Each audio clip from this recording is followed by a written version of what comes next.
Señoras y señores, buenas tardes. Gracias por estar aquí con nosotros para esta nueva conferencia de nuestro amigo fundamental, que hoy toca un tema franco-francés, Debussy, Ravel, y también hay que notar que aquí tenemos invitados francófonos, están por aquí. Y antes que nada, como siempre hago para mi pequeña publicidad, aquí dispuesto como siempre los eventos nuestros que van a seguir. Ya nos metemos en diciembre,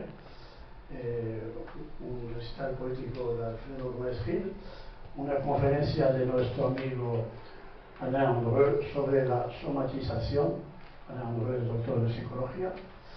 Y aquí tenemos la siguiente conferencia de Pedro, que será ya, como la última vez, en el Casino de la Esplanada. Y aquí tienen ustedes la agenda que va desde ahora hasta el mes de junio. Creo que nada más. Les hemos dejado ahí también con el guión. La segunda página es un formulario de adhesión a la Casa de Francia para aquellas personas que quieran ayudarlos con 30 euros al año, que no hace daño. Y nada más. Yo me voy a sentar para ser un espectador más. Y don Pedro, le toca hablar a usted. Muchas gracias, Carlos. Muchas gracias a todos por venir una vez más, y a los que son nuevos, pues gracias por venir por primera vez. Et pour les francophones, je parle français aussi. Vous pouvez faire des questions en français si vous voulez. Je comprends parfaitement. Je peux répondre en français et même traduire votre question. Donc merci aussi d'être venu ici. Hemos dejado unas hojas en todas las mesas. Está el guión de la conferencia, que es más fácil de seguir con el guión y evita la necesidad de tomar notas. Por supuesto, si alguien quiere seguirla sin el guión, es muy libre de hacerlo como lo estime oportuno. Lo digo porque recomiendo especialmente películas, que es algo que suele gustar mucho, películas relacionadas con el tema de hoy, y por eso se puede seguir con el guión y evitáis pues tener que hacer fotografías ahí o tener que tomar notas de algunas cosas que os hayan resultado de particular interés. En lo que he repartido al principio, en la primera hoja, he indicado grupo de WhatsApp de conferencias de música. Este grupo no es un grupo con comentarios, no quiero, en ese sentido, mandamos máximo uno, más bien diría uno, ni siquiera llega a 2 WhatsApp al mes.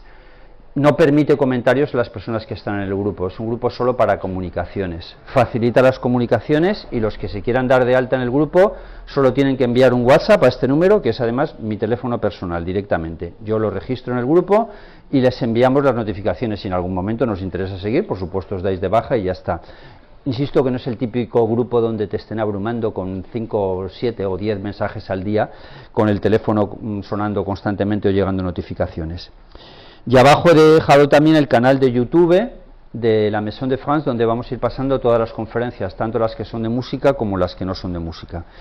Y luego, como ha dicho Carlos, está el formulario de adhesión. Vale, entramos ya en la conferencia en sí y siguiendo el guión que he pasado.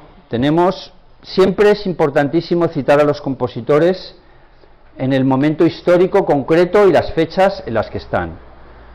Claude Debussy, 1862-1918, o sea que no es todo siglo XX.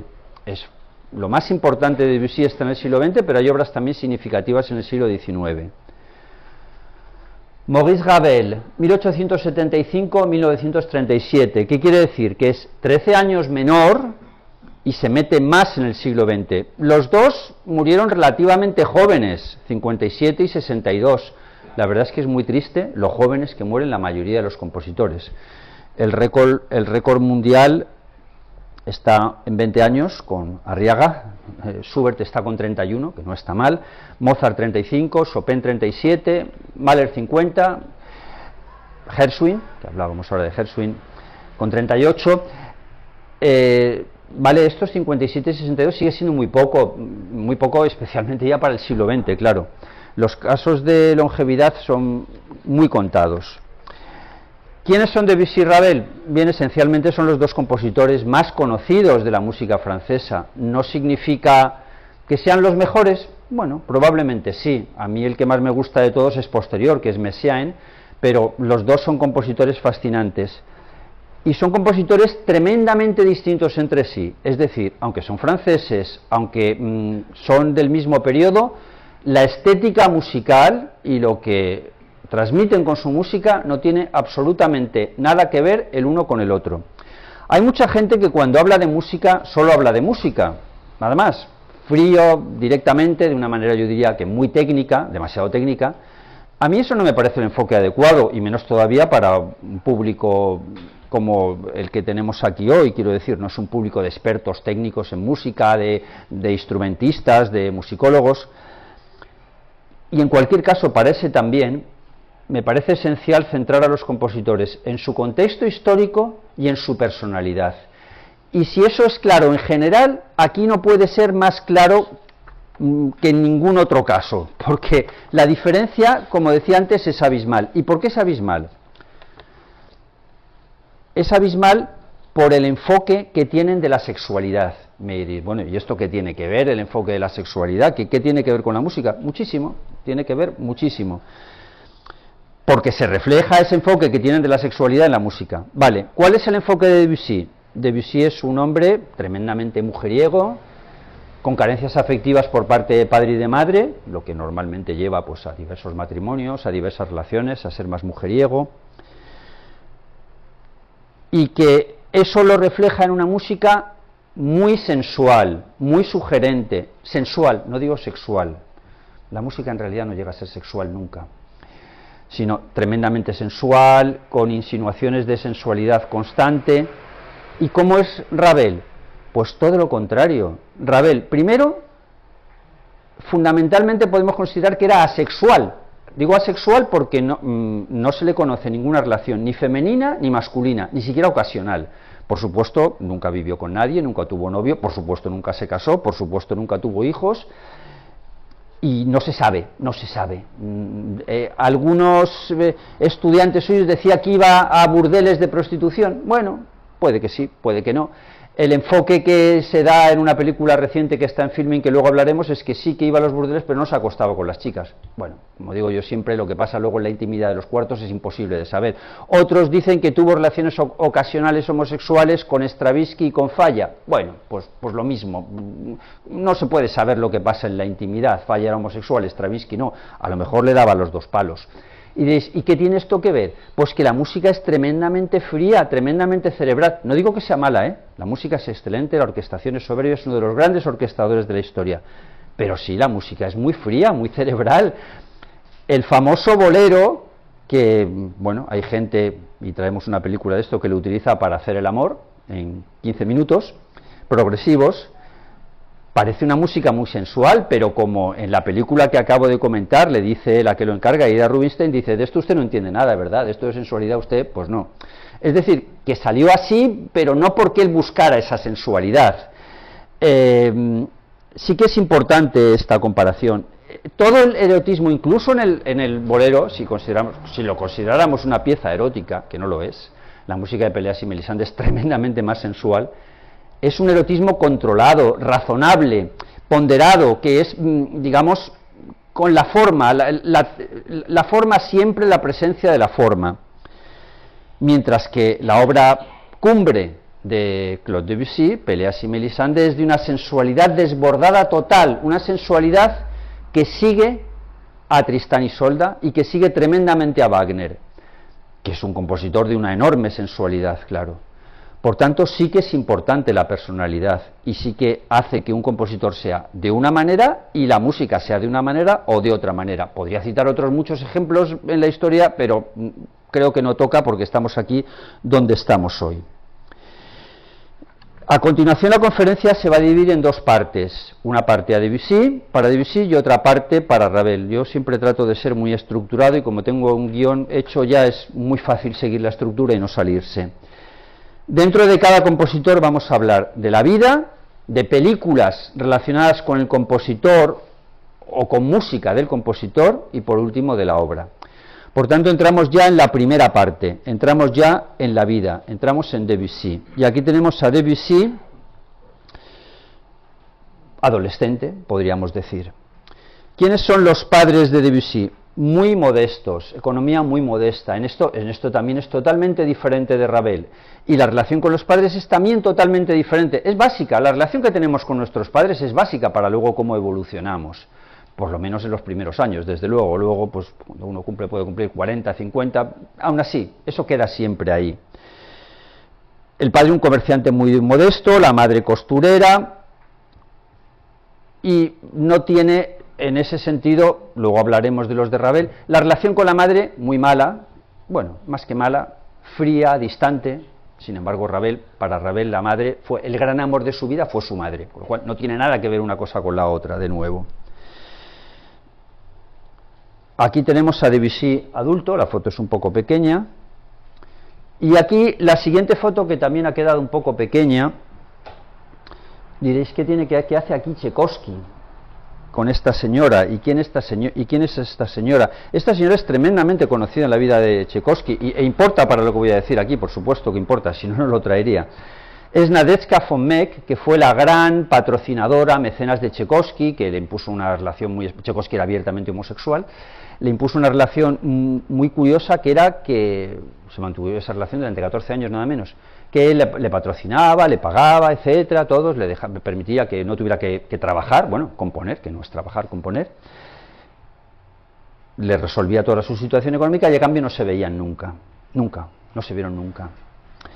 Bien, ¿y qué tiene que ver Debussy aquí en esta película? Mucho, porque resulta que cuando Debussy tenía 17 años, a punto de cumplir 18, lo contrata esta señora Nadezhda von Meck, cuando todavía ella estaba con Tchaikovsky, con lo cual la primera influencia de Debussy es Tchaikovsky, y lo contrata como pianista. Como pianista de lujo, diría, la palabra de lujo no. De nuevo estamos en el Ortega y Gasset, el filósofo español, que decía: yo soy yo y mi circunstancia, una frase que me parece acertadísima. Las circunstancias cambian. ¿Cuál es la circunstancia en ese momento? Esta señora se ha muerto su marido, es súper rica, una de las 2 o 3 mayores fortunas de Rusia, tiene 11 hijos, nada menos, y cuando se va de vacaciones, 6 chicas, 5 chicos, y cuando se va de vacaciones, contrata un tren para ella, un tren de lujo, es decir, quiero decir, un tren, me refiero, con habitaciones y esas cosas, y un restaurante, y en ese tren viaja Debussy. Ese tren viaja por varios sitios de Europa. Claro, tenemos un chico de 17, recién 18 cumplidos, que no ha viajado nunca, que no ha estado ni aquí ni allá, y de repente se encuentra ante los grandes lujos y tal. La otra, Tchaikovsky es lo mejor que hay. Tchaikovsky, claro, pues Debussy profundiza en la música de Tchaikovsky, hace una partitura que envían a Tchaikovsky, que por cierto a Tchaikovsky no le gusta mucho, y empiezan los problemas que tuvo siempre en la vida de Debussy, y que también han tenido otros personajes históricos, compositores y no compositores, y muchas personas humanas, que es el desastre de las mujeres. Como todo se lía por sus enamoramientos, encaprichamientos, podría decir otra palabra más sexualizada, que no procede. ¿Y qué es lo que le ocurre a Debussy? Pues que se enamora de una de las chicas, de las hijas, y ella también de él. Y entonces los veranitos maravillosos, que fueron 3 años en tren a todo trapo, hombre, lo del tren depende de cómo uno vaya, claro, porque si va en tercera, me refiero, es que antes había tercera, con las cabras y tal, o va en un tren de lujo, pues varía bastante. En esos viajes había conocido a Wagner, por ejemplo, pues había estado en Venecia, había estado en Viena, había escuchado el Tristán, que me parece todavía más importante que conocer a Wagner. Lo de Wagner, que lo conociera, las fuentes divergen un poco, pero hay fuentes que lo dicen. Bueno, se enamora. La chica se enamora también de él, y claro, pues este medio pianista pobretón francés no era el candidato ideal que quería la madre para su chica, con lo cual automáticamente te has enamorado, pides la mano de mi hija, me parece perfecto, ala, despedido a la calle, no te quiero ver más. Bien, es una primera etapa que tiene un peso enorme en su personalidad después, porque le gusta mucho el lujo. Bueno, yo diría que a quien no, bueno, hay personas que sí, personas que no, no diría que a todo el mundo le gusta el lujo cuando lo tiene, me refiero. Lo que siempre ocurre lo peor es cuando lo tienes y luego perderlo, ya la gente lo lleva un poco peor. Pero claro, él de repente se ha visto una vida maravillosa, unas chicas jóvenes, tal, que él estaba entusiasmado, grandes lujos, y de repente se queda a cero, porque está despedido después de haber vivido esa vida. Y esa es su primera etapa. A continuación conoce a esta mujer, que se llama Gaby, Y hablo de las mujeres porque, como digo, tiene una enorme importancia en su música y en su historia personal. Esta relación le duró 10 años, no se casaron, no tuvieron hijos, y cuando rompió por otra, que además Debussy en ese caso no solo tuvo, en ese caso simultaneó las relaciones nada menos que con 3 a la vez, que no está mal, 2 a la vez, ya va bien, pero 3 a la vez, que eran esta, la siguiente, y a la vez, simultáneamente, una persona mucho más conocida que se llama Camille Claudel, que es una escultora francesa que, como sabéis, fue amante de Rodin, obsesiva amante de Rodin, pero también fue amante de Debussy. Más sobre eso después en una película en la que aparece como protagonista Debussy. Bueno, a esta la deja, que es lo típico de Debussy, dejarlas, y ella se intenta suicidar. No está muy claro cómo se intenta suicidar. Hay quien dice que una pistola, que tal. ChatGPT, que por cierto no os fiéis nada de lo que dice ChatGPT de música, por lo menos, porque es que no tiene ni idea de música, ni idea. O sea, va mucho mejor la función que ha puesto ahora Google, y no tengo acciones de nada, Google de esto que pone modo inteligencia artificial, que sale a la izquierda, las respuestas son mucho más acertadas. ChatGPT es maravilloso para traducciones, soberbio, para revisión de textos, para otras cosas, pero sobre todo para música es que, vamos, me sorprende la cantidad de barbaridades que llega a decir, que yo le digo muchas veces, revisa tus datos que me acabas de decir una barbaridad, y entonces, por supuesto, dice, me he equivocado, tal. Bueno, lo digo porque de cómo se suicidó no está muy claro, de cómo se intentó suicidar, más sobre suicidios después, otro sí muy documentado, muy claro. La segunda, esta es la segunda, la deja, la chica inicia la relación también desde un nivel muy modesto, las dos, a ninguna de las dos les gustaba la música, con lo cual, pues, bueno, la relación no fue precisamente de gran fusión espiritual. Estas se casan, pero automáticamente, o sea, al poco tiempo de casarse, a los 6 meses, ya conoce a otra, y la deja también, y esta ya lo hace un poco más dramático, se pega un tiro, pero de verdad.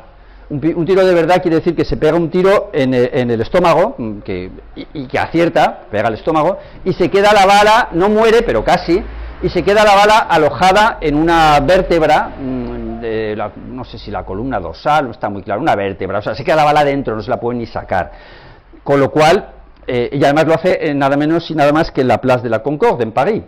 O sea, en pleno centro de París, se me coge una pistola y se dispara. Y no se murió pues porque tuvo suerte, evidentemente, porque esta sí que estaba claro que... ¿Y por qué la deja? Pues porque Debussy conoce a otra, que es esta, ¿vale? Que es la segunda esposa y la tercera mujer, porque la segunda no llegó a casarse. Esta es muy conocida, además, en la historia, se llama Emma Bardac, y es muy conocida porque fue amante de Fauré, otro gran compositor francés. Al parecer tuvo un hijo con él, esto no está muy claro, porque estaba casada a la vez con un riquísimo banquero judío, ella era judía también, de hecho se llamaba Emma Moisés, más judío difícil. Lo que pasa es que se cambió el nombre de Bardac al casarse. Bueno, la deja por esta, estando casado con ella también tiene aventuras, etcétera, ella se enfada, pero como ya está un poco más mayor y la salud le funciona bastante peor, pues ya las aventuras no llegan a tanto. Hace un bebé con ella, que está aquí, Chuchu, se llamaba, el nombre, el mote que le pusieron. Debussy sí que se vuelca afectivamente con su bebé, parece que con las mujeres pues afectivamente no se volcó nunca demasiado. Y la historia es bastante trágica porque muere Debussy en 1918 y la niña muere a los meses después, nada que ver con la muerte de su padre, meses después, con 13 años de edad, por un mal tratamiento médico contra la difteria. Con lo cual aquí tenemos las 3 mujeres esenciales de Debussy, la cuarta podría ser Camille Claudel, aunque eso duró mucho menos tiempo. Debussy murió el 25 de marzo de 1918 mientras París estaba siendo bombardeado en la Primera Guerra Mundial, pero no tuvo nada que ver con el bombardeo, o sea, es decir, murió con 57 años y con eso terminamos las pinceladas estas sobre su vida. Películas. Esta película está en YouTube gratuita, es una película de Ken Russell, que es el que más películas ha hecho de música. Quiero decir que está en YouTube, pero en inglés puro y duro. Cuando yo hablo de inglés puro y duro, quiere decir que no hay subtítulos ni siquiera en inglés. También está en DVD en un cofre que se llama The Great Composers, pero tampoco hay subtítulos en el cofre, para los que no hablen inglés. Las películas de Ken Russell son estupendas, es un hombre que adoraba la música, conocía profundamente la música, pero para entenderlas hace falta saber un poco de la vida, porque da pinceladas, aparecen las tres mujeres, aparecen los intentos de suicidio, pero claro, si uno no conoce bien la historia, no se acaba de centrar del todo. En cualquier caso, a mí la película me encanta, y como casi todas las de Ken Russell, hay algunas verdaderamente geniales, esta es de un nivel muy alto. Todas son originales, todas no son originales, me refiero que no son el típico biopic tradicional, pero esto está dicho en positivo, no en negativo. Next film, Camille Claudel. Esta película es muy conocida, es de amplísima recomendación, la recomiendo totalmente. Hace referencia, es Isabelle Adjani, es Camille Claudel, y Gérard Depardieu es Rodin. Hace referencia, es una película larga, de casi 3 horas, hace referencia a la relación entre ambos, que tuvo luego una continuación bastante mala, una secuela bastante mala, por cierto. Y aparece Debussy como protagonista, porque en un momento, con un actor interpretando a Debussy, porque en un momento dado, pues cuando Rodin la deja a ella, porque Rodin, como sabéis, estaba casado con otra, mantuvo la relación, estando casado mantenía la relación, era una estudiante suya, 25 años más joven, pues ella se refugia en Debussy, pero parece que Debussy pues como que no da el nivel, no da el nivel y no, pues no le parece que, vamos, no da el nivel de Rodin, y la chica le regala a Debussy una escultura que se llama La Valse, y Debussy desde ese momento hasta el final de su vida tuvo la escultura en su mesa de trabajo centrada, o sea que para él fue algo importante, sin duda. Además una mujer muy sensible, mucho más adecuada para él que las otras, él de un nivel cultural, aunque no fuera músico, pues era escultora, etc. Siguiente film, The Loves of Emma Bardack, porque es una película inglesa. Bueno, ya sabemos quién es Emma Bardack, porque lo he dicho antes, es la segunda mujer de Debussy, o la segunda esposa, mejor dicho, tercera mujer contando las principales, tercera y última, porque esta le aguantó hasta el final. Esto no es exactamente una película, yo lo podría calificar de docudrama, pero es absolutamente preciosa, es de las películas documentales más bonitas que he visto nunca. No es tampoco un documental, no es el típico documental. ¿Por qué es preciosa? Porque está toda con cuadros impresionistas, con lo cual, pues solo eso ya es decir mucho. Y acompañada con música, como pone ahí, de Debussy, de Fauré y un poco de Bizet. Claro, es precioso porque estás viendo cuadros impresionistas con estas dos pianistas francesas, Katia y Marie Labec, tocando música de Debussy, de Fauré, y a la vez te van contando un poco la historia, te ponen imágenes reales, de Debussy reales, de Fauré reales, de la niña, de la hija que tuvieron, y realmente es preciosa, es una película que uno no se cansa de ver.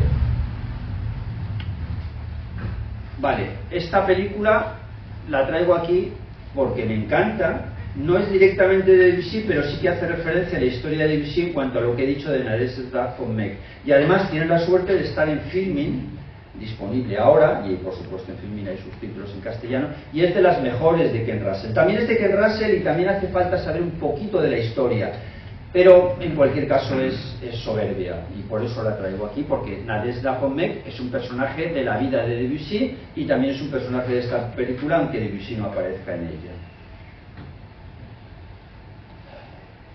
The Crystal Liturgy, o yo diría más bien la liturgie de cristal, porque además es un film francés. La liturgie de cristal es un documental soberbio sobre Vivier Messiaen. ¿Y quién es Vivier Messiaen? Es el continuador de Debussy, es un compositor que ya fallece a finales del siglo XX y que además es el mayor profesor de música que haya habido en la historia en cuanto a importancia de sus alumnos. En su cátedra de París enseñaba principalmente a sus alumnos Debussy, fascinado con Debussy.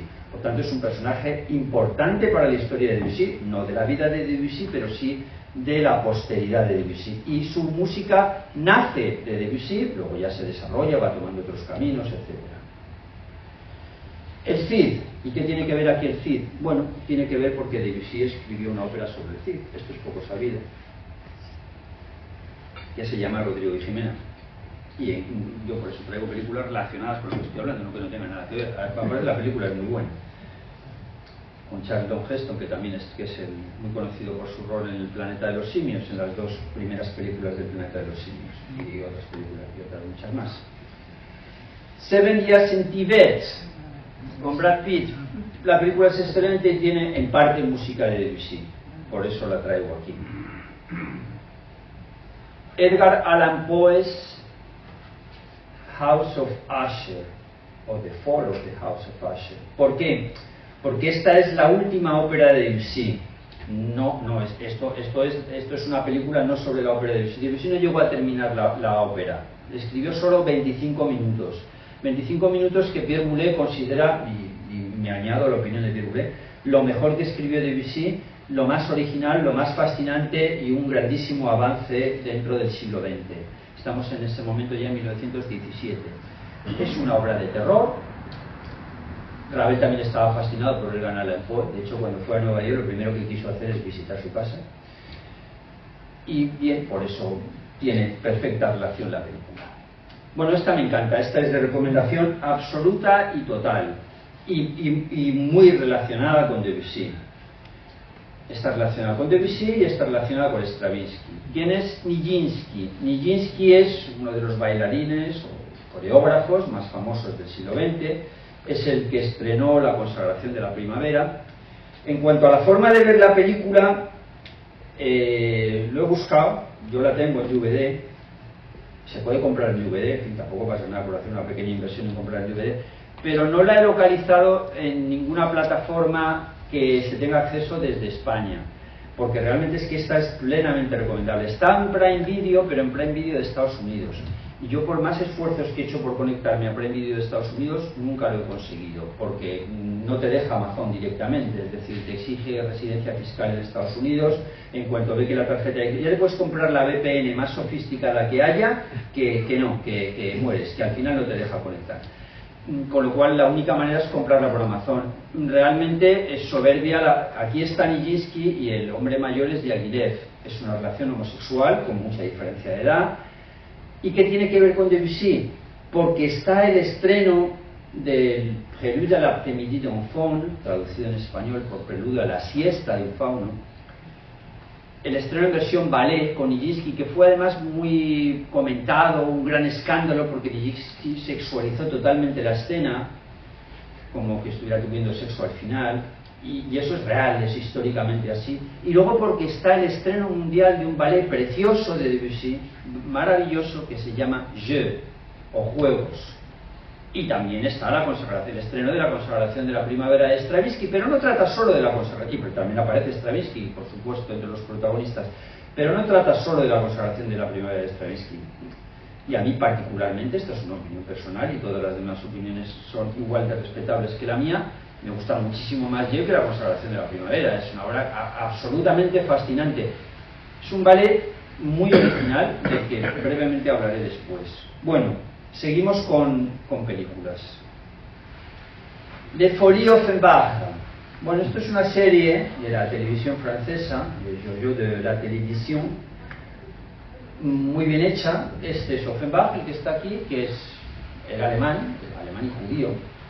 Se cambió el apellido y se cambió la nacionalidad, y no sé si se cambió la religión, pero no lo sé, poco importa. Es una simple etiqueta. Y el que está aquí a la izquierda, que es a vuestra derecha, según se mire, con el clavel rojo, es el famoso Napoleón III.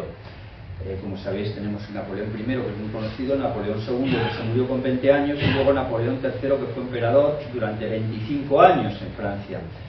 Vale, ¿por qué está Debussy aquí? Porque Debussy se inicia, después de su experiencia con la señora von Meck, dirigiendo obras de Offenbach, y se gana la vida dirigiendo obras de Offenbach. Y él siempre decía que cuando estaba de mal humor o necesitaba algo ligero, pues le gustaba escuchar Offenbach, lo cual me parece muy acertado, coincido plenamente con la opinión.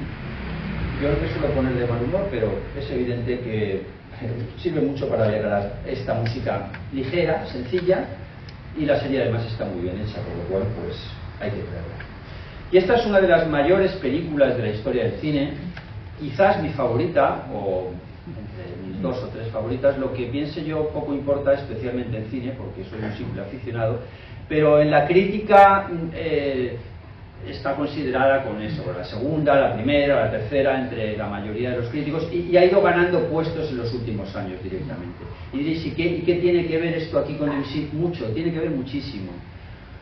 Porque Bernard Herrmann, que es el autor de la banda sonora de esta y de otras 8 películas más con Hitchcock, se inspiró enormemente en Debussy y siempre dijo que Debussy era su compositor favorito y su referencia.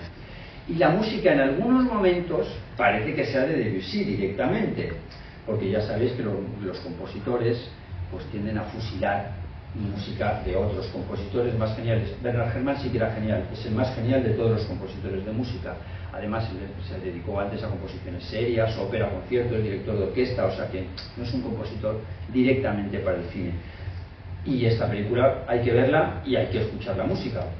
Y la relación con Debussy, al ser evidente, por eso lo traigo aquí. La pianiste. Esta es una película relativamente reciente, que está en filming también. Es bastante interesante la combinación que hace entre la relación entre la pianista y su alumna. Bien sûr, c'est un film français. ¿Y por qué la traigo? Pues porque también hay música de Debussy, en definitiva. Bueno, es que ahí hay mucha música, hay también Ravel, hay Schubert, etc. Es que, bueno, cualquier aficionado a la música es una de las películas que considero que debe ver. También, sin hacer spoiler, el carácter de la protagonista y esa división que tienen entre esa pasión musical y cómo es su vida, que no diré cómo es. ¿Vale? Aquí está liada con un alumno bastante más joven que ella. O sea, no digo al revés, porque normalmente las relaciones de diferencia de edad son mayores los hombres. No digo ni que esté bien o que esté mal, digo que es una cuestión puramente estadística. Aquí es al revés, ella es la mayor y el chico es el jovencito estudiante. Los impresionistas. Bueno, a continuación menciono aquí 3, que no he traído la foto para no cansar con tanta foto, que es Eclipse de la saga Crepúsculo, Ocean's 11 y Ocean's 13. Estas películas las he puesto en la lista simplemente porque tienen música de Debussy, nada más, no es ninguna otra razón por las que las he traído aquí. Esta es una serie de la BBC que además esta sí que está en YouTube, y está en YouTube mejor que estaba porque está con subtítulos, que lo puedes elegir, que en la versión que yo tengo en DVD es de estas, pues de subtítulos de ningún tipo. Es estupenda para conocer el impresionismo, y no olvidemos que es exactamente el mismo periodo histórico, salen todos los pintores impresionistas desde el primero hasta el último, súper bien hecha, como suele hacer las cosas la BBC, y dado que Debussy es considerado un compositor impresionista, y Ravel también, pues tiene que estar aquí porque es el periodo histórico. Es, como digo, en 3 horas todos los pintores impresionistas más destacados. Esta es una película excelente sobre Renoir, relativamente reciente, que también está en Filmin.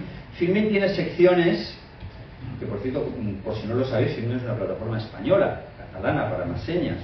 Y es una plataforma de cine que a mí me parece la mejor de todas, y no porque sea española o catalana, es porque no tiene comparación, simplemente la calidad de cine que hay ahí con las tonterías que suele haber en Netflix en el 98% de los casos. Aquí, y sobre todo tiene una sección muy buena, que también es de compositores, en donde te divide las películas por temas. Entonces, películas sobre pintores, pues tienen como 45 en la actualidad. Películas sobre compositores, artistas, escritores, cine indio, etc. Es una película excelente para profundizar en temas, que a mí es algo que me gusta mucho, sumergirme en un tema concreto. Esta película trata de Renoir, padre, el pintor, es un protagonista masculino, y el segundo protagonista masculino es Jean Renoir, que es el cineasta. Este sí que lo conoció Debussy. Y la chica es la que se disputan el padre y el hijo, y muy sabiamente la chica se va con el hijo en lugar de con el padre, que tenía unos 45 años de diferencia de edad, que empiezan a ser muchos. Aparte estaba bastante cascado el padre ya. Las diferencias de edad dependen muchas veces de la edad con la que contemos. Claro, con 45 pues ya, en fin, ya vamos a ver. Bien, la siguiente es The Gas and the Dancer. Esta película quizás la conozcáis, y si no la conocéis os la recomiendo plenamente. Kirk Douglas, maravilloso actor, padre de Michael Douglas. El loco de pelo rojo, sale Van Gogh y Gauguin. No es que esté Debussy, pero son películas de la época y imprescindibles. Y estoy trayendo muy poco, hay mucho de esto, pero y solo una por pintor. Esta es muy reciente, me gusta muchísimo. A este sí que le gustaba esto de las diferencias de edad, porque Gauguin se liaba en su última época con chicas de 13 años, no está mal. Se llegó a casar con alguna de ellas en Tahití, que como sabéis, especialmente el francófono, no tiene nada que ver con Haití. Una cosa es Haití y otra cosa es Tahití, porque esta película es Le Voyage a Tahití. Tahití es la Polinesia o la Polinésie francesa, Bora Bora o Bora Bora. Bueno, pues está muy bien hecha en cualquier caso, la película es excelente y cubre la última época de la vida de Gauguin. Bonnard, otro pintor impresionista, pintor y su musa. Moulin Rouge, esta es una película más antigua, hay otra más reciente con Nicole Kidman que me gusta mucho menos, además es un musical, pero esta es soberbia, está con José Ferrer y César Gabor, que tiene el récord de matrimonios, 9 años, 9 años no, muy mal dicho, 9 matrimonios, 9 matrimonios el récord entre las actrices, pero a Elizabeth Taylor que se quedó en 7, 9-7 es una buena puntuación. Sobre Toulouse-Lautrec, que en este caso es una película sobre Toulouse-Lautrec que lo tenemos aquí. Además, Debussy conoció y tuvo una relación personal con Toulouse-Lautrec, aunque no sale en la película, pero esto aquí sí que toca. Berthe Morisot, otra pintora impresionista francesa, peintre impresionista, femme passionnée. Y Mr. Turner, este tiene más relación con Debussy porque curiosamente, bueno, no es francés, es inglés, pero era el pintor favorito de Debussy cuando hicieron una exposición monográfica, que ya en aquella época se hacían, en 1903 en Londres, sobre con obras de Turner. Debussy fue específicamente a Londres para verla y dijo, él mismo lo dijo, que había tomado inspiración de los cuadros para 2 de sus obras, concretamente, se puede pedir Masques y L'Île Joyeuse, con lo cual procede, la película es muy buena también. Modigliani, no, aquí tenemos Surviving Picasso, tengo Modigliani aquí, sí. Vale, Surviving Picasso. No olvidemos que Picasso y Debussy son estrictamente contemporáneos, lo único que pasa es que Picasso vivió 90 años y Debussy 57, pero coincidieron en el momento y en el tiempo en París. No se llegaron a conocer, tuvo algo más de relación Picasso con Ravel por la intervención de Picasso en el ballet Parade de Satie. Satie era íntimo amigo de Debussy, fue testigo incluso de su boda, de la primera boda, y esta película es soberbia porque hace referencia a las distintas mujeres esenciales de la vida de Picasso, que son 5, y está muy bien hecha, es con Anthony Hopkins como Picasso. Esta también es excepcional. Modigliani de nuevo es estrictamente contemporáneo, donde se tocaban las obras de Debussy y Ravel, ahí estaban también Modigliani, Picasso, etcétera, los bares, todo. No hay testimonios de gran coincidencia, se tuvieron que conocer, aunque fuera casualmente, claro, pero no hay testimonios exactos, pero la película procede. Esta es malísima, esta es pésima directamente. Johnny Depp, pero Johnny Depp, además la vi ayer porque buscando si Modigliani estaba buscando esta, la había oído que se la habían estrenado por curiosidad, la he puesto y la he visto entera, que tiene mérito tragársela entera. Johnny Depp, por supuesto sabéis quién es, pero en este caso Johnny Depp no es que sea el actor, que es un actorazo, es que es el director. Y yo no sé qué bodrio ha hecho aquí, las críticas son todas malísimas, no hay una, he buscado críticas y no hay una que salga bien. Hay una escena muy buena con Al Pacino, que pone como comerciante, bueno, unos minutos, pero el resto no sé, es que no... En fin, la traigo, esto es una opinión, yo puedo estar equivocadísimo, bueno, además sí que las opiniones son de cada uno. Aparte esta está gratuita porque está en Movistar, o sea que uno la puede coger ahí de Movistar, de los que estén abonados a Movistar, que antes costaba 100 euros al mes y ahora cuesta como 12 euros al mes. ¿Cómo no? Cuesta 12 euros al mes, abajo un poquito, porque perdían todos los clientes, se quedaban sin clientes. Bueno, 12 euros al mes sin fútbol, claro. Fútbol ya no sé, no tengo ni idea de fútbol. No me interesa.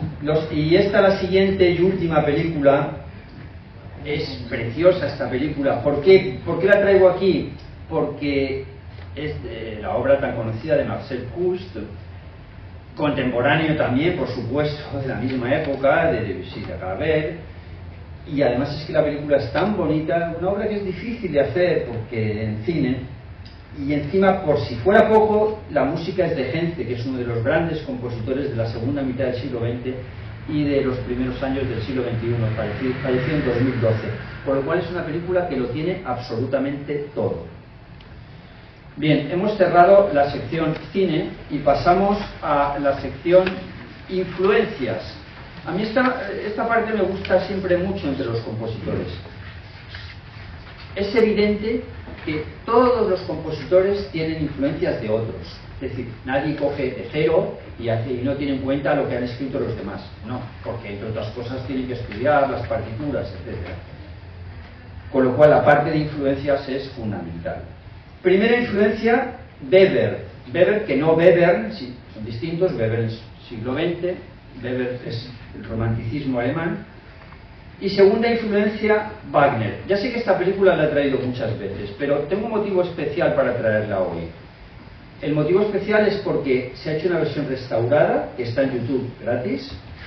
La modesta duración de la película son 8 horas 40 minutos, no es una serie, es verdad, son 8 horas 40 minutos. Yo la vi íntegra en su momento cuando la estrenaron en el cine en Londres, la vi entera, en una sola sesión. Y desde entonces me gusta. Creo que es la mejor película que se ha hecho sobre ningún compositor. En España, la televisión española se emitió como serie, es decir, hicieron cortes de una hora, y hicieron 9, creo que hicieron incluso 10 capítulos, los hacían de 50 y algo, hicieron 10, de 50 y algo, pero es una película, o sea, esto no es una serie para la televisión, además que tiene escenarios naturales donde se produjeron las cosas, y luego porque Debussy, es que la inspiración con Wagner es total. En un momento dado, Debussy dijo que no, que ya no le gustaba Wagner, y que Wagner, pues que no era para tanto. Bueno, primero que fue a Bayreuth, por lo menos 2 años a Bayreuth. Bayreuth es el Festival Sagrado de Wagner, eso ya es mucho. Él mismo alardeaba de que era capaz de tocar Tristán y Isolda de memoria al piano, que no está mal, y alardeaba y lo demostró. Y cuando dijo que Wagner, bueno, es que ya Wagner, a mí Wagner pues me gusta tanto, porque Wagner tal, directamente mentira. ¿Y por qué digo que es mentira? Porque en su ópera principal, Pelléas y Mélisande, en realidad la única, porque es la única que está completa desde todos los puntos de vista, luego hablaremos de la obra de esto, en los interludios orquestales, para los cambios de escenografía, lo que coge es música de Parsifal, de la última ópera de Wagner, y prácticamente la transcribe. O sea, entonces, ¿cómo que no te gusta Wagner? No, claro que te gusta Wagner, sigues apasionado por Wagner. Lo que es verdad es que es mucho más selectivo, a lo mejor, en esas apreciaciones. En lo cual, por otra parte, coincido totalmente. Yo he sido un grandísimo fanático wagneriano, he ido muchos años a Bayreuth, estaba loco por Wagner, estaba enfermo por Wagner. La enfermedad se me ha pasado, estoy mucho mejor. De hecho, creo que me he curado del todo en Berlín, que los que me conocéis sabéis que paso mucho tiempo en Berlín, porque hace un mes y algo, hace un mes, justo, pues escuché El Anillo entero en la ópera de Berlín, y es verdad, Wagner, coincido con Debussy, o sea, Wagner tiene 2 obras que son totalmente, con el mayor respeto por las opiniones de los demás, por supuesto, que son Tristán y Isolde y Parsifal, y esas a Debussy le fascinaban, y le fascinaron hasta el final, y la influencia en cuanto a la música de Parsifal está en Pelléas y Mélisande, y en cuanto al tema está en Tristán y Isolda, porque Pelléas y Mélisande es como un Tristán y Isolda bis, más sensual, a lo mejor más sugerido de las cosas, pero es una ópera esencialmente wagneriana. Por tanto, Wagner, por mucho que diga, es lo que es. ¿Qué es lo que ocurre?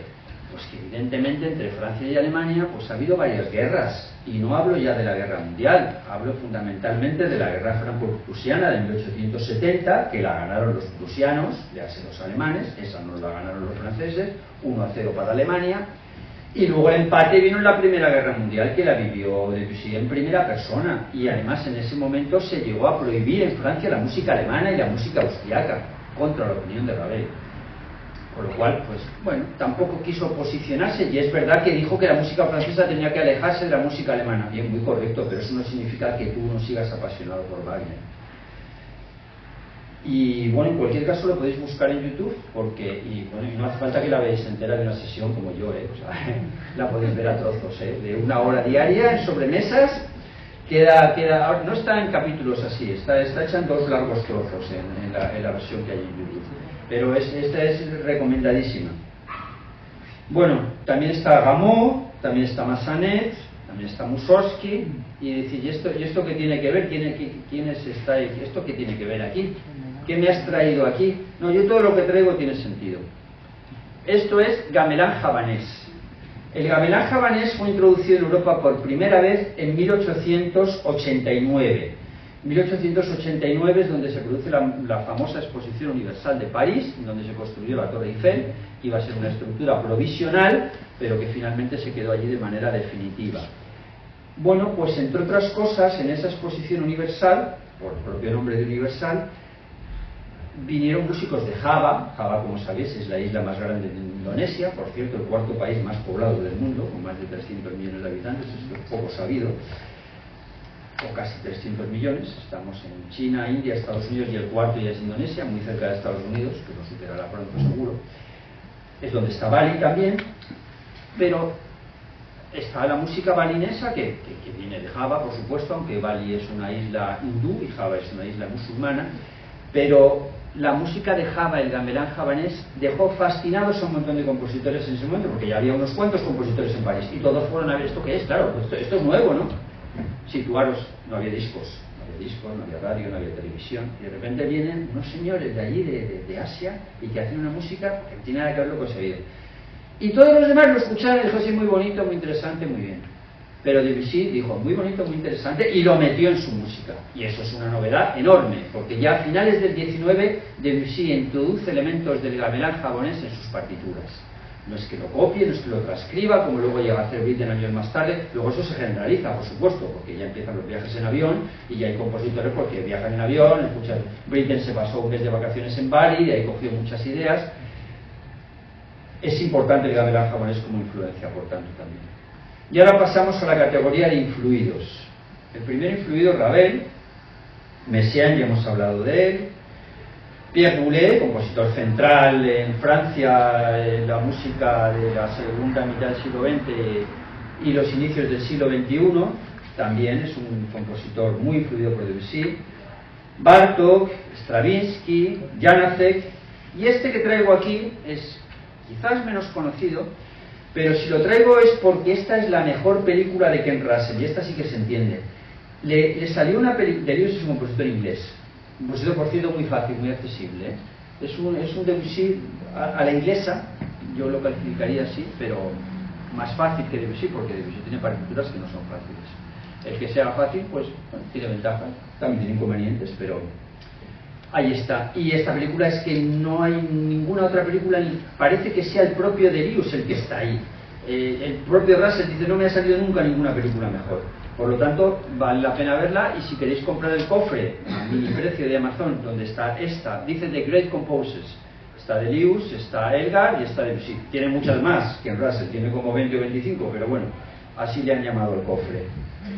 Luego tenemos a Falla, y luego tenemos a Britten, y este es un compositor actual. Este es un libro mío que he escrito sobre Thomas Ares, que es el compositor actual más relevante, nacido en 1971, o uno de los más relevantes, no digamos el que más, desde luego el más interpretado. Tiene óperas en el Met, en el Royal Opera House, en la Ópera de la Bastille, etc. Raro que un compositor actual tenga tantas en tantos sitios. Y él siempre ha dicho que su compositor favorito es Debussy, que su mayor influencia es Debussy. Por lo cual, estamos en influencia de Debussy. Ahora ya, en el siglo XXI, en 2025, Ares escribió para el Covent Garden el año pasado un ballet, Dante Project, influenciado por Debussy. Por tanto, es un compositor que ha influido tremendamente. No he querido detenerme, pero la lista en sí es larga y podría ser muchísimo más larga. A diferencia de Ravel, que no ha influido nada, Debussy ha influido enormemente en las generaciones posteriores y en una cantidad muy grande de compositores. Bien, obras. Peleas en Mélisande. Esta es la obra mágica, esta es la obra clave de Debussy. Ahí está Mélisande con su longue chevelure, o larga cabellera, y peleas abajo. Es una historia de amor, es una historia romántica, es una historia de pasión, podríamos decir pasión contenida. No, porque Mélisande se casa con Goulot, el hermano de Peleas, con una cierta diferencia de edad. Peleas es más joven. Peleas y Mélisande se enamoran, es decir, el hermano se enamora de la mujer del hermano, ambos se enamoran. Goulot mata a Peleas, bueno, Dios, es pasional, y Melisande muere. Dicho esto muy sintético, es una obra, está entre mis 5 óperas favoritas, y a veces es la favorita. Esto va variando. Entre los mayores recuerdos que tengo en mi vida es escucharla 3 días consecutivos. A mí me gusta mucho repetir, me gusta poco variar, ir cambiando. 3 días consecutivos en la Salle Fabre, en la Comédie, en Francia, donde se estrenó precisamente. Bueno, seguimos. Esto es también Péléas y Mélisande. Creo que no se ven bien las letras, en el papel sí que se ven bien, porque ha sido un tema que ha sido desarrollado por otros compositores, por Fauré, por Schönberg y por Sibelius. Schönberg no es de las obras avanzadas, es anteriores al periodo decafónico, con lo cual al que no le guste Schönberg, esta la debe escuchar. Y además la grabación es soberbia con la Filarmónica de Israel, una de las grandes orquestas del mundo. Esta es otra ópera de Debussy, Rodríguez Ximena. Esta es la que decía sobre el Cid. Debussy no la llegó a terminar, era muy vago Debussy, era muy vago, no solía terminar las cosas, trabajaba muy poco. Bueno, de hecho toda su música completa será unas 13 horas, 12-13 horas, parece poquísimo, claro. Si comparamos con Mozart, que pueden ser 170, 200, y eso que vivió mucho menos, o con Bach, que está por las 220, pues claro, Debussy pues realmente no trabajaba mucho. El récord en cuanto a brevedad lo tiene Weber, que no Weber, con 3 horas. 3 horas en toda su vida, que tampoco está mal. Bueno, esta no la terminó, porque bueno, él dijo que es que había cambiado, claro, tardaba tantos años en hacer las cosas que había cambiado ya de estética y que no le convencía mucho y tal. Entonces la dejó incompleta. Hay versiones que la han no es tan relevante como la otra ni de casualidad. Esta sí que es interesantísima, el Martirio de San Sebastián, porque esta es posterior a Péléas. Esto estamos hablando, muy poco conocida esta obra, 1910-1911. He puesto un link de Martirio de San Sebastián, GB Ópera. Channel es un canal gratuito de ópera, de los varios canales de YouTube. Hay almas amables que suben cosas. El de ópera en vídeo tiene nada menos que 35.000 grabaciones. He dicho 35.000, o sea, ni siquiera haciendo una al día daría tiempo, voy a tener varias vidas. Es un señor que se ha dedicado a subir óperas. Bueno, este es más modesto en cuanto a la cantidad, y está... Es una obra de contexto de Gabriel D'Annunzio. ¿Quién es Gabriel D'Annunzio? Bueno, pues dicho no en positivo sino en negativo, es el precursor del fascismo en Italia, precursor de Mussolini, pero eso no significa que fuera un mal autor. Y esta obra la escribió en francés y le encargó a Debussy la música. Debussy lo hizo rápido porque necesitaba dinero, claro, gastaba siempre más de lo que... Quizás está hecho un poco rápido, pero tiene momentos absolutamente solemnes o sublimes, y solemnes también, las dos cosas.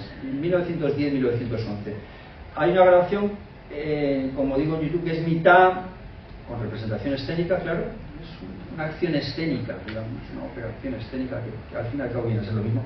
Entonces la mitad es diálogo, la mitad es música. Y si queréis saber más del D'Annunzio, esta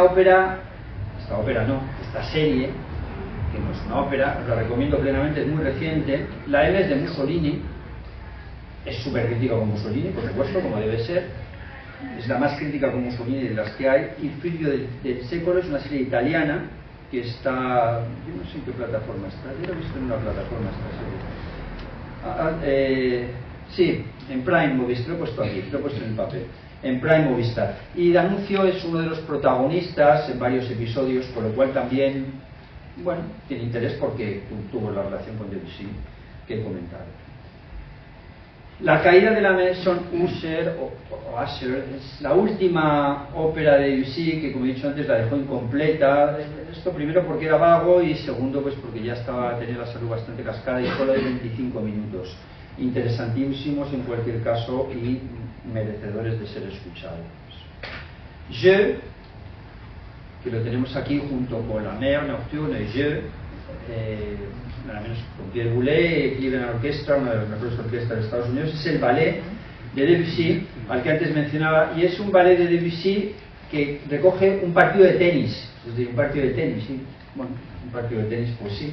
Y así está en la película de Nijinsky, donde aparece el estreno. La música, en cualquier caso, es sublime. La historia, pues es que la mayoría de las historias de los ballets son absurdas, no hay por dónde cogerlas, ni siquiera de los más conocidos. Excepción Romeo y Julieta de Prokofiev, y creo que no se me ocurre ninguna excepción más. Y esto lo he traído porque es una anécdota curiosa, que es un ballet de Shostakovich sobre el fútbol, por lo cual tenemos es un equipo de fútbol soviético en Occidente, por lo cual tenemos un ballet sobre el tenis y un ballet sobre el fútbol. El Shostakovich además era un gran fanático del fútbol y era árbitro de fútbol y todo. Bien, Prélude à l'après-midi d'un faune.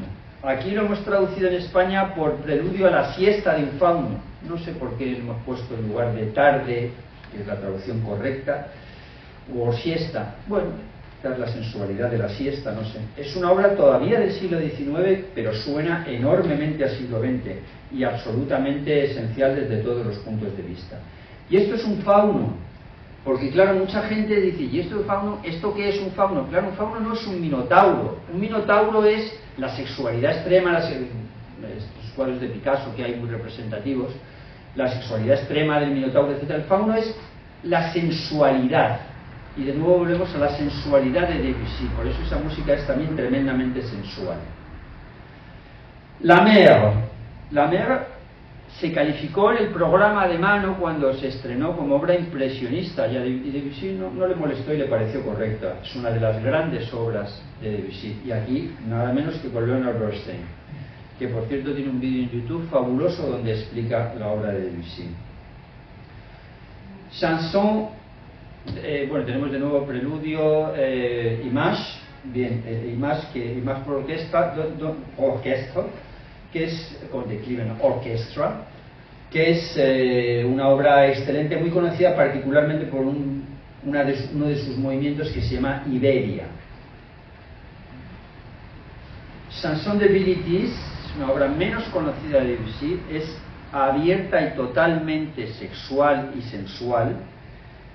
Canta a la religión del sexo, en contra totalmente del cristianismo, alaba la homosexualidad femenina, el lesbianismo, y bien, es de una enorme sensualidad, interesantísima. Y por último traigo esto porque es el famoso Clair de Lune, que conoce mucha gente y algunos es lo que más conocen de Debussy. No es lo mejor de Debussy, es lo más fácil, lo más sencillo, lo más accesible, dura además solo 5 minutos. Está metido aquí dentro de la suite Bergamasque. La suite Bergamasque tiene 4 partes y una de estas es Le Clair de Lune. Bien, con esto cierro Debussy. Me he extendido más de lo que me voy a extender con Ravel porque estoy completamente enamorado de Debussy, y Ravel me gusta mucho, pero no estoy enamorado de él. Me gusta mucho, es verdad, me gusta mucho Ravel, no digo que no me guste, lo que pasa es que por Debussy es auténtica pasión, además desde hace mucho tiempo, es de esas pasiones que duran, que no se van. La de Ravel se ha ido bastante, la de Debussy no. ¿Y quién es esta señora? Pues es la madre de Ravel. Aquí la primera pregunta que surge mucho es, ¿Ravel español? Bueno, la verdad es que sí, Ravel es mitad español. ¿Y por qué es mitad español? Pues porque su madre era española, entonces es mitad español. Muchos dicen, no, es que era vasca. Bueno, vasca, pues el País Vasco, Euskadi o las provincias vascongadas están en España, ¿no? Entonces, pues yo creo que es completamente correcto llamarla española. Sus padres, léase los abuelos de Ravel, eran españoles, también del País Vasco, pero eran españoles. ¿Qué le hablaba la mamá de Ravel a su hijo en la intimidad? Pues tampoco lo sabemos bien. No dominaba ni el español ni el vasco, pero los medio hablaba los dos. Pues tampoco importa mucho. Se conocieron, la madre y el padre. La madre era de una familia modesta y los abuelos también eran modestos, de una familia modesta. Sin embargo, el padre no. El padre de Ravel era un ingeniero eminente, colaborador estrecho de Gustave Eiffel, léase el autor de la Torre Eiffel.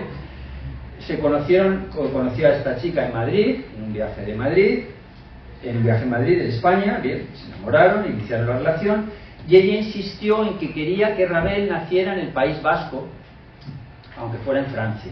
Y por eso Ravel nació aquí, en Cibourg. Es un pueblo que está a 8 kilómetros de la frontera española y a 28 kilómetros o 30 kilómetros de San Sebastián. Sabéis que el País Vasco francés es bastante más importante o grande que el País Vasco, que la Cataluña francesa. Y aquí nace Ravel, pero bueno, nace no por accidente, es porque la madre quiere. Él siempre se sintió también vasco y también español, y utiliza el folclore vasco y el folclore español en muchas de sus obras. aquí tenemos a Ravel en Euskadi con un partido de pelota vasca. Y esta es otra casa de Ravel que no está en Euskadi. Él iba mucho al País Vasco en cualquier caso, sobre todo en la última época iba al País Vasco francés, sobre todo a Saint-Jean-de-Luz, que está muy cerca de, no sé si se dice de Luz, de Luz. Ok, está muy cerca de Cibourg. Esta casa es la que se hizo él a 30 kilómetros de París, que todavía existe, es un museo, el Museo Ravel. Dentro se ve la minuciosidad que era coleccionando cosas, comprando cosas, todo súper ordenado, súper estructurado, un poco como es su música también, y como es su vida sexual. Claro, como no tenía vida sexual, podía ser muy ordenado. Es fácil, sin tenerla, puede ser ordenadísimo. Es cero, el orden perfecto es el cero.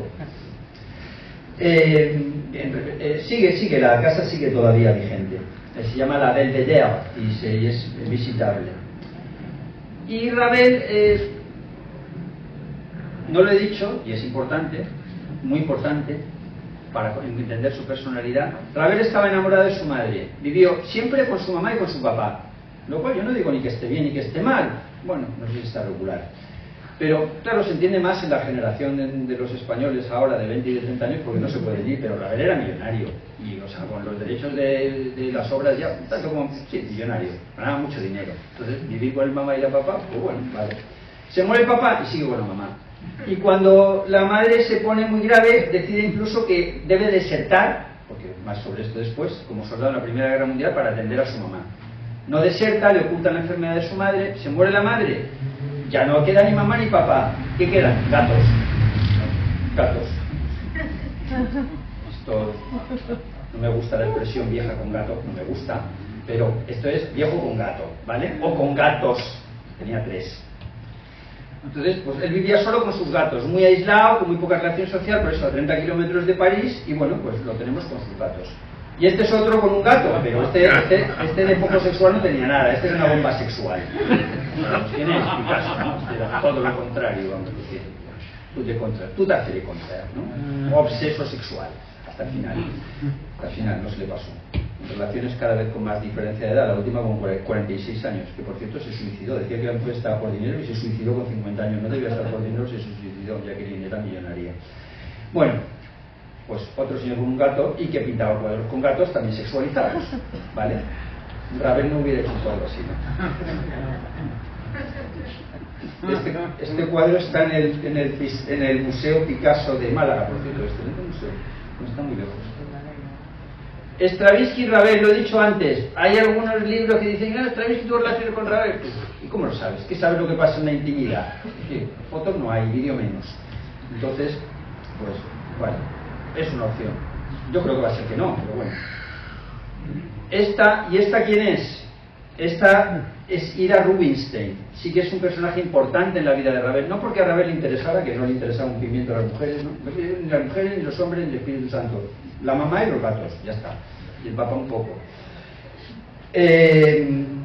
Ida Rubinstein es muy importante porque ella impulsó mucho las obras de Ravel y es además la que encarga el bolero. Más sobre esto después. Es una bailarina judía rusa, muy famosa en su época y que tuvo gran importancia en la vida de Ravel. Ravel soldado. Pues sí, Ravel fue soldado en la Primera Guerra Mundial, se apuntó, no daba la estatura, era muy bajito el chico, era 1,58, y aparte pues, pero aún así se apuntó y como no daba para pegar tiros, le pusieron de conductor de ambulancia, pero conductor de ambulancia no pegaba tiros, pero los veía y le rozaban los tiros. De hecho, tuvo que ser ingresado en el hospital bastante enfermo, vio a mucha gente morir, etcétera. Para él fue un trauma muy grande la Primera Guerra Mundial. Y este es otro soldado, pero del otro equipo. Quiero decir, del otro equipo, este que está el calvo, es Arnold Schoenberg. Digo del otro equipo porque Schoenberg también fue soldado. Y me hace gracia la frase, porque dice, ahora nosotros vamos a tirar a estos mediocres, como Ravel y Stravinsky, les vamos a dar una lección para que valoren el verdadero espíritu alemán y adoren o alaben al dios alemán. Claro, me hace gracia mucho la frase porque Schoenberg, como probablemente sepáis, era judío, muy judío por parte de madre, de padre y de Espíritu Santo. Claro, la bestia más negra de Hitler, y claro, esa frase luego poco pocos años después se le pasó porque pues tuvo que salir volando de Alemania y refugiarse en Hollywood porque, pues eso, era la bestia negra de Hitler, el soldado del equipo enemigo.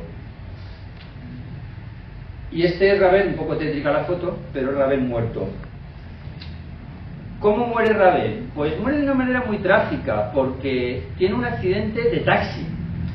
Un accidente de taxi, y además en el Centre de Paris, Teatro de Champs-Élysées. O sea, saliendo del Teatro de los Campos Elíseos, que es donde se estrenó la Consagración de la Primavera, y de Debussy, al lado del río Sena, pues un poco manzanas más allá, pues un taxi pega en lateral, entonces los coches, Puccini también tuvo un accidente brutal de coche que le deterioró mucho, pero a Ravel le dan los cristales en la cabeza, tiene un problema neurológico que parece que se había manifestado ya un poco antes, pero a partir de ese momento degenera. Entonces, no es que se muera del accidente, sino que a partir de ese momento entra en una situación degenerativa, ya no puede componer música, no sabe ni escribir, va perdiendo la capacidad de palabra, muy joven, 62 años, o sea, que evidentemente es y fue a partir del accidente. Deciden hacer una intervención en el cerebro, le ponen esas toallas, le quitan todo el pelo y no supera la intervención, a las pocas horas se muere. Con lo cual pues tenemos la muerte de Ravel. Y a continuación, voy a dejar esta imagen que es bastante más bonita porque la imagen de otro lado es un poco tétrica, viene la herencia, y esta sí que es la bomba. O sea, si no había habido sexo en la vida de Ravel, la herencia es pues le contraire. El sexo tiene una parte determinantísima en la herencia. Es una anécdota interesante, curiosa, muy jurídica. Aquí tenemos un ilustre abogado. Ravel comete la tontería de no hacer testamento, cosa que no se debe hacer, sobre todo cuando uno es, ahí siquiera es intermillonario, porque los derechos de autor del bolero le producen una cantidad enorme de dinero. El bolero durante muchos años, y todavía, se interpreta una vez cada 15 minutos en algún punto del mundo. Es una de las obras más interpretadas, y sobre todo si tenemos en cuenta los arreglos, las variaciones. Bien, pues Ravel no hace testamento. Queda de heredero su hermano, en virtud de la legislación francesa, distinta de la española, por cierto, pero queda heredero su hermano. El hermano era un chico normal, no era tampoco que era un degenerado, que se dedicara a gastarse sumas viajando en yates de lujo con prostitutas, no, un chico normal. Y está casado pues con una chica también normal, hasta ahí todo bien, todo muy bonito.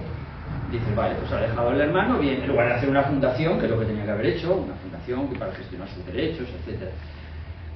El hermano y la esposa tienen otro accidente de tráfico, pero bastante grave, se quedan muy tocados los dos, particularmente la mujer.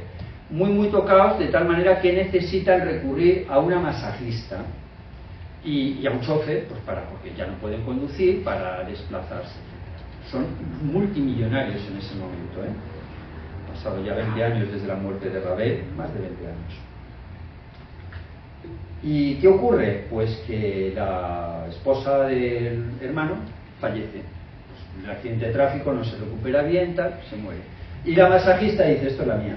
Mucho más joven la chica, mucho más joven que casada con el chofer, que contratan una pareja, eso creo que no lo he dicho. O sea, contratan una masajista y un chofer, los dos de un nivel muy modesto. Y entran los dos en la casa simultáneamente. Y la masajista, como digo, dice, ¡buah! Está muerta, rey muerto, rey puesto, voy a por él. Y el bobo, porque es bobo, tonto de las narices, del hermano de Ravel, le deja todos los bienes a la masajista.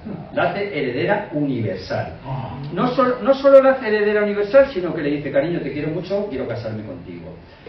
Vale, se le desvía la cosa a la masajista porque 9 días antes de la boda se muere. Aquí se muere mucha gente. Se muere, la anécdota es bastante graciosa. Y sigue, no he terminado. Digo, 9 días antes de la boda, me refiero a la boda, creo que estamos situados, ¿no? Ravel ya está muerto hace rato. La boda del hermano de Ravel, el hermano de Ravel también se ha muerto. La boda del hermano de Ravel con la masajista. Pero da igual, el testamento ya estaba hecho. El único problema es que los derechos de sucesión no son los mismos, porque en España, por ejemplo, hoy eso tributaría nada menos que al 60%, porque no estaban casados. Pero, bueno, da igual, derechos de sucesión, que me has dado con él mucho, poco hay. El caso es que se muere el hermano de Ravel y la masajista es heredera universal. Antes, un pequeño detalle importante, se ha divorciado el chofer. Pero un divorcio muy raro, porque se divorcia el chofer, pero siguen viviendo en la casa. O sea que, claro, parece, todo lo que parece, y por lo que sigue, es un divorcio pactado.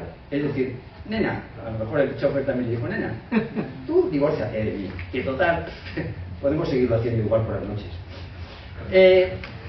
Te casas con este, somos millonarios, y luego pues ya, como total, ya está cascado del accidente y tal, y se va a morir, pues ya luego lo arreglamos. Y efectivamente, se muere el hermano de Ravel, ella hereda y se vuelve a casar otra vez con el chofer.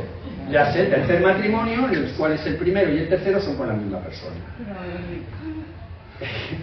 Y a continuación diréis, bueno, ¿qué? ¿Cómo sigue? Se muere la chica. ¿Quién hereda? El chofer. Esto que estoy contando no es un cochino, o sea, es decir, está súper documentado en internet, o sea, es decir, está súper documentado. Hay hasta una serie de la televisión, no de la radio francesa sobre el tema, porque queda de sí, Los francófonos, si tenéis curiosidad por buscarla, vamos, o sea, ¿qui a volé le bolero de Ravel? Se llama. ¿Quién ha robado el bolero de Ravel? Vale. Heredero universal el chofer. Chofer, yo mucha pasta, ¿qué voy a hacer? Pues hombre, pues lo que toca, casarme con una jovencita. Porque el dinero atrae. Bueno, todos los respetos, pero lo que hay. Entonces, el chofer se casa con una jovencita. Claro, las autoridades francesas estupefactas, porque el bolero de Ravel, le bolero de Ravel, Monsieur Ravel, la tradición, la France, con este chofer, que había sido minero, y resulta que está cobrando 7-8 millones de euros al año, por lo menos. Es decir, bolero se toca, ¡ala, recaudar! Entonces, pues, además siempre se asesoró, incluso de sociedades en paraísos fiscales para pagar menos, en fin, no sé, pues cuando tienes tanto, pero bueno, no me parecería suficiente. ¿Qué es lo que a continuación pasa? Pues que se casa con la jovencita y se muere el chofer.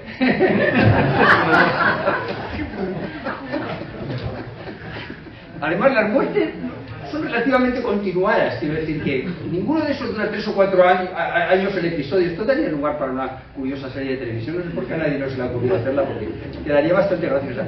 A mí se me ocurre todo con el bolero de fondo. La serie esa de radio está en el bolero todo el rato. Bueno, paréntesis, y retrocedo 2 puntos. Cuando el escándalo francés, ¿qué ha pasado? El bolero de Ravel, un sabolé le bolero de Ravel. Hay que solucionar esto. Única manera, vamos a buscar algún heredero de Ravel de verdad. Vale, vamos. Había un sobrino en Suiza, padre era suizo, creo que no lo digo. Pues este que reclame. Y presentan una demanda en los tribunales de Francia, en Bayona, reclamando que el testamento es nulo. ¿Qué testamento? El testamento del hermano de Ravel. ¿Por qué? Dan 2 argumentos. Porque estaba muy tocado, porque la otra le había condicionado, con sexo, claro, y que entonces pues que eso no valía y que había que impugnar el testamento, y además porque por una disposición francesa, como había sido su enfermera, los enfermeros no podían heredar, que eso no lo entiendo muy bien, pero bueno, creo que tenía la demanda. A lo mejor hay algo así que diga así la legislación francesa de entonces o de ahora, no lo sé. La pierde la demanda, la pierden, porque además en ese momento ya se ha muerto, y el chofer, ex minero, muy espabilado, ha hecho unas cuantas donaciones en favor de la obra de Ravel, apoyando la obra de Ravel, o sea, con el patrimonio de Ravel, apoyando la obra de Ravel, diciendo, no, yo me estoy ocupando de esto, hombre, que no, hombre, que yo no solo me gasto la pasta, que yo también me ocupo de defender aquí los derechos. Total, que la pierden, el juicio, apelan y también lo pierden. Bien, a continuación, la jovencita, pues también se muere, y hereda la hija de un matrimonio anterior de la jovencita, que es la actual heredera de los derechos de Ravel. Punto y final. Punto y final de la historia. Ya, la continuación es que los derechos de Ravel ya se han terminado. Lo que no se ha terminado es toda la pasta que hay en el banco, claro, esa no se ha terminado. Bueno, se puede terminar, todo se puede gastar.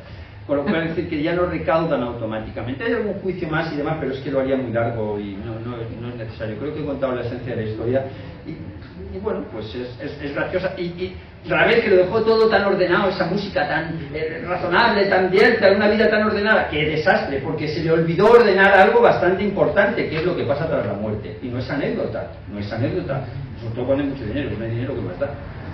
Pero cuando hay dinero, pues es mejor ordenar las cosas. Y aunque se fiara del hermano, pues no es suficiente. No creo que fuera una decisión sabia dejárselo al hermano, porque además dejar una fortuna tan inmensa no tiene lógica. ¿Para qué? Quiero decir, déjale al hermano pues, bien situado, le compras un piso, le pones una pensión de, yo qué sé, 5.000 euros al mes, 10.000 euros al mes, 20.000 si quieres. Pero hombre, no le des toda la fortuna porque puede pasar lo que pasó y no te mueras sin hacer testamento. Pero bien, eso es l'histoire de Le Bolero de Ravel. Películas. Vale, esta está bastante bien, es muy reciente, tan reciente como que es del año 2024, está en filming también. C'est un film français, en francés. En filming, por supuesto, está con banda sonora original española. Filming lo hace muy mal porque no pone las bandas en el propio idioma, me refiero que no permite Netflix y Prime, que lo permiten, ponen el propio idioma, me refiero que puedes ver francés con subtítulos en francés, pero bueno, da igual, se puede ver con subtítulos en español o sin subtítulos, el que lo entienda todo. Sale Ravel, es el protagonista principal, sale Ida Rubinstein.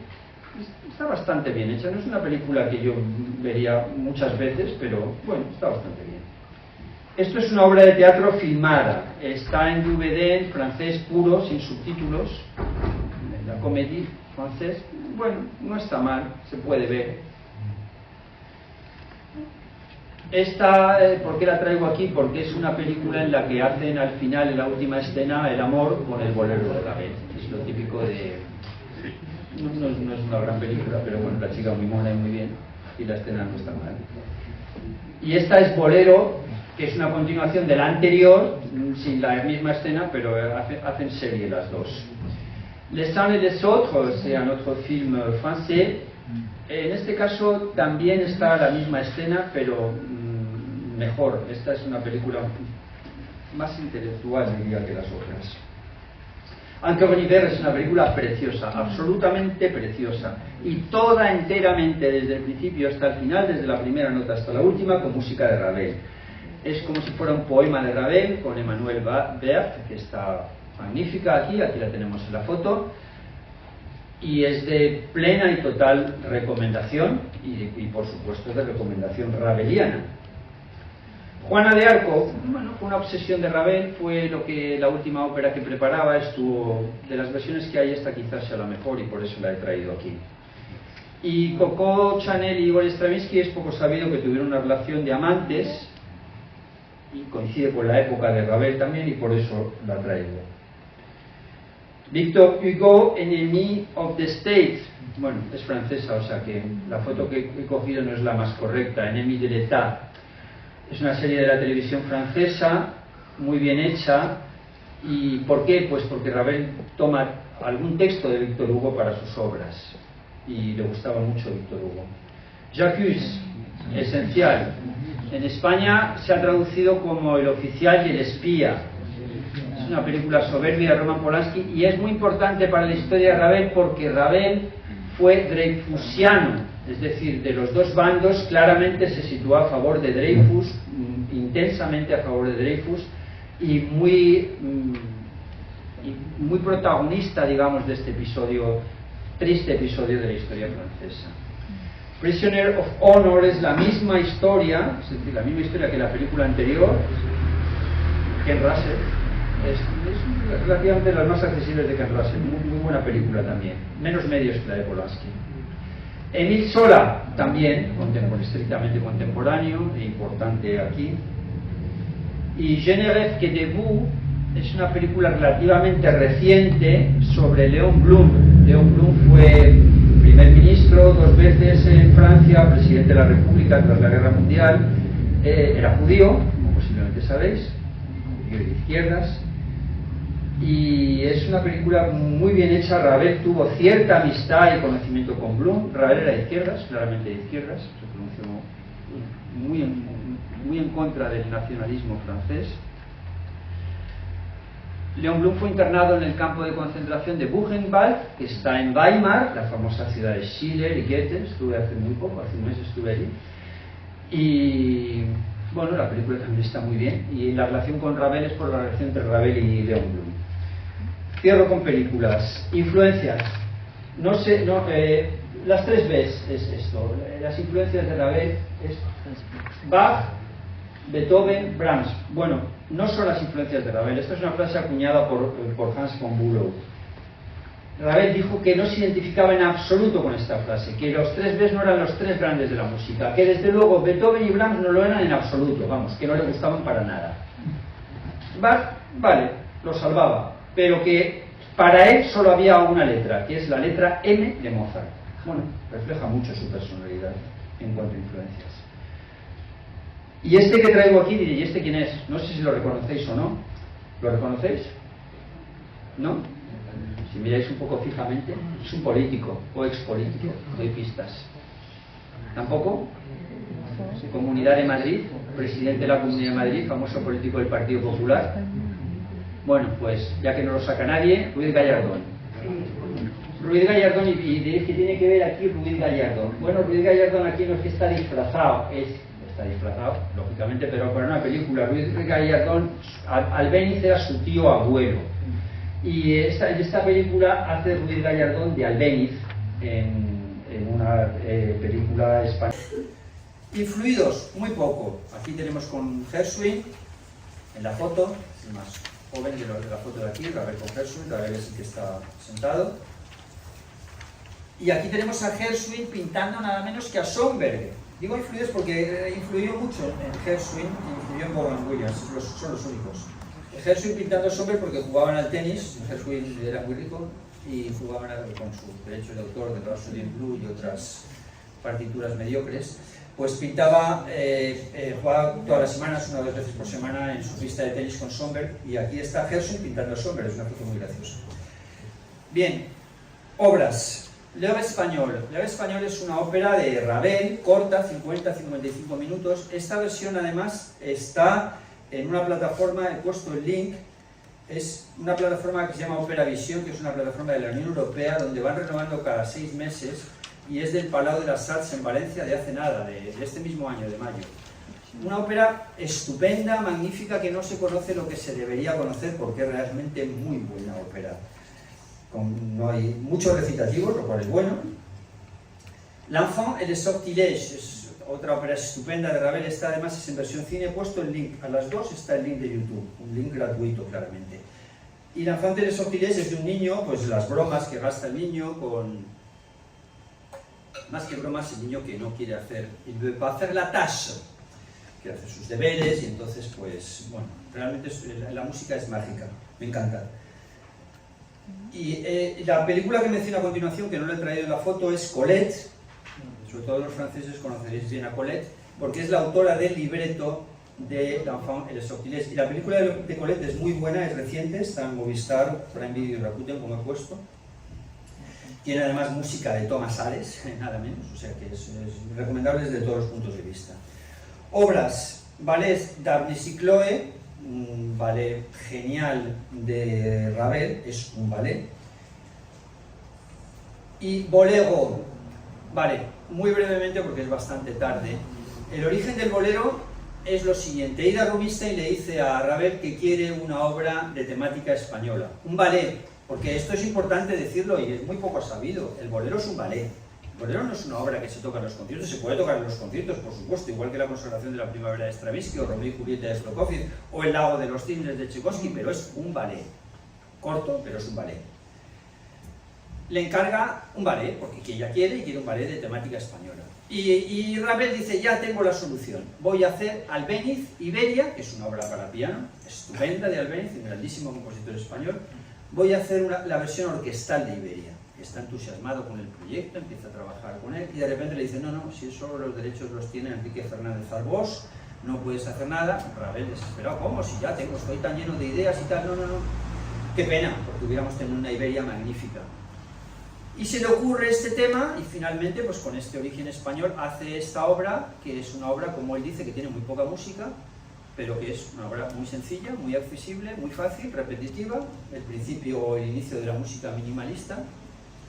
Y bien, pues este es el origen del bolero. Música orquestal. Y aquí tenemos lo que para mí es las mejores, no me gustan ya tanto esas clasificaciones.